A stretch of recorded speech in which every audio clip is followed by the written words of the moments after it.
شروع اللہ کے نام سے جو نہایت مہربان اور بے حد رحم والا ہے۔ انہیں اس وقت کا قصہ سناؤ جب کہ تمہارے رب نے موسیٰ علیہ السلام کو پکارا کہ ظالم قوم کے پاس جاؤ، فرعون کی قوم کے پاس۔ کیا وہ ڈرتے نہیں؟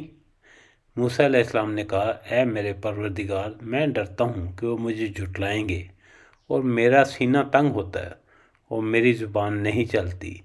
سو ہارون کے پاس وہی بھیج کہ وہ میرا ساتھ دے، اور ان لوگوں کا میرے ذمہ ایک جرم بھی ہے، اس لیے مجھے اندیشہ ہے کہ وہ مجھے قتل کر دیں گے۔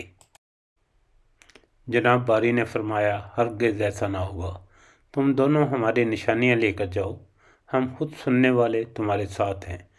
تم دونوں فرعون کے پاس جا کر کہو کہ بلا شبہ ہم رب العالمین کے بھیجے ہوئے ہیں کہ تو ہمارے ساتھ بنی اسرائیل کو روانہ کر دے۔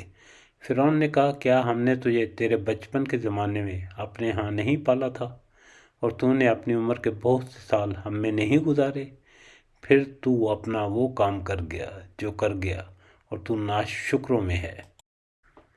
حضرت موسیٰ علیہ السلام نے جواب دیا کہ میں نے اس کام کو اس وقت کیا تھا جب کہ میں راہ بھولے ہوئے لوگوں میں سے تھا۔ پھر تم سے خوف کھا کر میں تم میں سے بھاگ گیا۔ پھر مجھے میرے رب نے حکم و علم عطا فرمایا اور مجھے اپنے پیغمبروں میں سے کر دیا۔ مجھ پر تیرا کہ یہی وہ احسان ہے جسے تو جتا رہا ہے، جب کہ تو نے بنی اسرائیل کو غلام بنا رکھا ہے۔ فرعون نے کہا، یہ رب العالمین کون ہے؟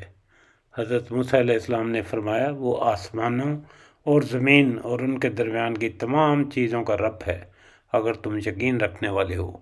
فرعون نے اپنے ارد گرد والوں سے کہا کہ کیا تم سن نہیں رہے؟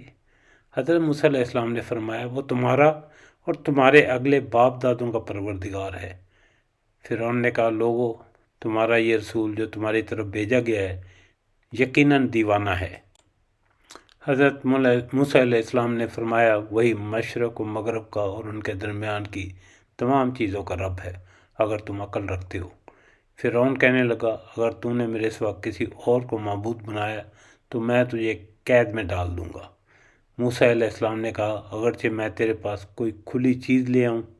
فرعون نے کہا، اگر تو سچوں میں سے ہے تو اسے پیش کر۔